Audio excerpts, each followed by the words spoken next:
Hi my dear friends and families, welcome to Sislin's Cookery. இன்னைக்கு நம்ம பார்க்க போகிற ரெசிபி கேரட் சட்னி. இந்த கேரட் சட்னி வந்து இட்லி, தோசை எல்லாத்துக்குமே ஒரு அருமையான சைட் டிஷ். ஸோ வாங்க இந்த கேரட் சட்னி எப்படி பண்ணுறதுன்னு பார்த்துடலாம். அதுக்கு முன்னாடி இன்னும் நம்ம சிஸ்லின்ஸ் குக்கரி பேஜை சப்ஸ்கிரைப் பண்ணாதவங்க ப்ளீஸ் சப்ஸ்கிரைப் பண்ணிக்கோங்க. அப்படியே பக்கத்தில் இருக்கிற பெல் பட்டனையும் கிளிக் பண்ணிக்கோங்க. அப்போ தான் நான் அடுத்தடுத்து போடுற வீடியோஸ் உங்களுக்கு நோட்டிஃபிகேஷனாக வரும். இப்போ இந்த சிம்பிளான கேரட் சட்னி பண்ணுறதுக்கு தேவையான இன்க்ரீடியன்ட்ஸ் என்னென்னு பார்த்துடலாம். பூண்டு ஒரு பல், இஞ்சி அதே அளவு எடுத்திருக்கேன், 2 காஞ்ச மிளகா, ஒரு 6 பீஸ் தேங்காய், 3 medium size carrot, 1 table spoon கடலைப்பருப்பு, 1 டேபிள் ஸ்பூன் உளுத்தம்பருப்பு, 1 பெரிய வெங்காயம் எடுத்திருக்கேன். இவ்வளோ தான் இந்த சிம்பிளான கேரட் சட்னி பண்ணுறதுக்கு தேவையான இன்க்ரீடியன்ட்ஸ்.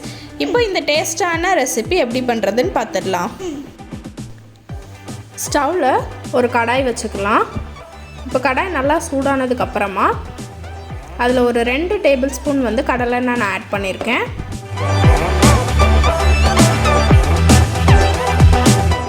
எண்ணெய் நல்லா காஞ்சதுக்கப்புறமா 1 டேபிள் ஸ்பூன் கடலைப்பருப்பு, 1 டேபிள் ஸ்பூன் உளுத்தம்பருப்பு ஆட் பண்ணியிருக்கேன். ஸோ ரெண்டையும் வந்து நல்லா செவக்க வதக்கிக்கலாம். ஸோ வீடியோஸ் வந்து போட்டு ரொம்ப நாள் ஆச்சு, கொஞ்சம் பிஸியாகியாச்சு, ஒரு 1 மந்த்து. இனிமேலாவது கண்டினியூவாக போடுவோன்னு ஒரு முடிவு எடுத்திருக்கேன். பார்க்கலாம்.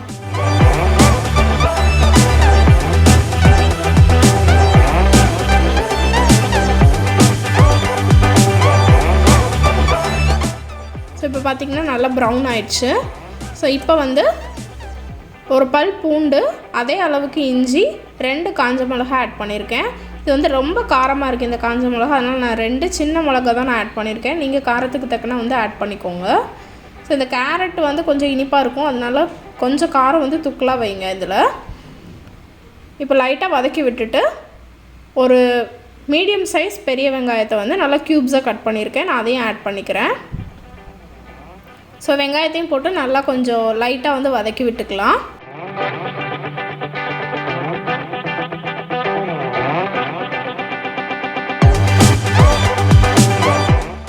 ஸோ வெங்காயத்தை வந்து கொஞ்சம் லைட்டாக வதக்கி விட்டதுக்கப்புறமா ரவுண்டாக கட் பண்ணி எடுத்து வச்சுருந்த கேரட்டை நான் ஆட் பண்ணிக்கிறேன். இது வந்து ஒரு 3 சின்ன சைஸ், ரொம்ப குட்டி சைஸ் தான் இருந்துச்சு கேரட்டு.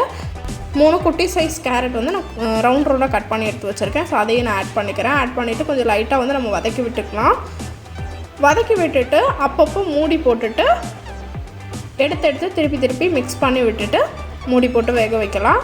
ஸோ அடி பிடிச்சிடாமல் பார்த்துக்கோங்க, ஏன்னா நம்ம எண்ணெயிலே தான் வதக்குறோம். ஸோ அதனால் அப்பப்போ வந்து மிக்ஸ் பண்ணி விட்டுக்கணும்.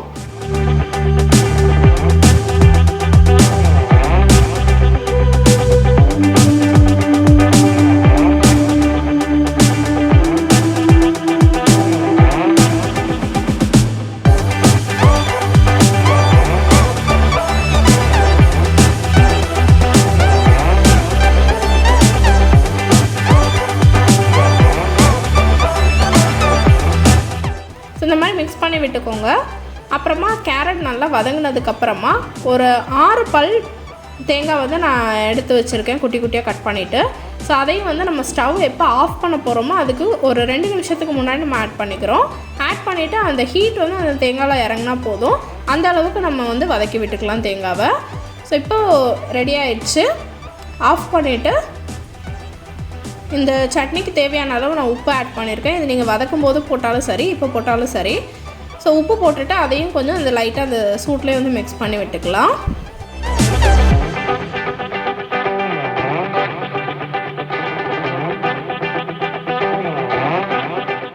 ஸோ இப்போ வந்து நல்லா ஆற விட்டுட்டு ஒரு மிக்ஸி ஜாரில் போட்டு நல்லா பேஸ்ட்டாக வந்து நம்ம அரைச்சி எடுத்து வச்சுக்கலாம்.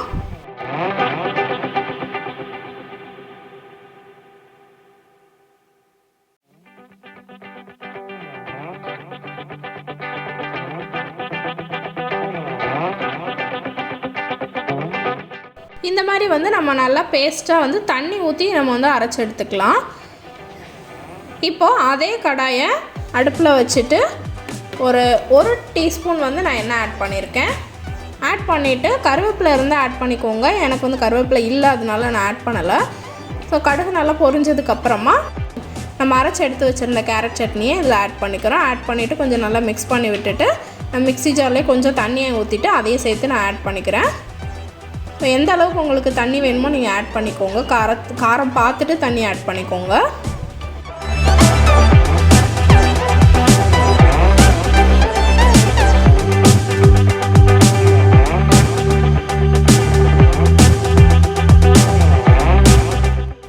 ஸோ இது வந்து தோசைக்கு தொட்டு சாப்பிட்றதுக்கு சூப்பராக இருக்கும்.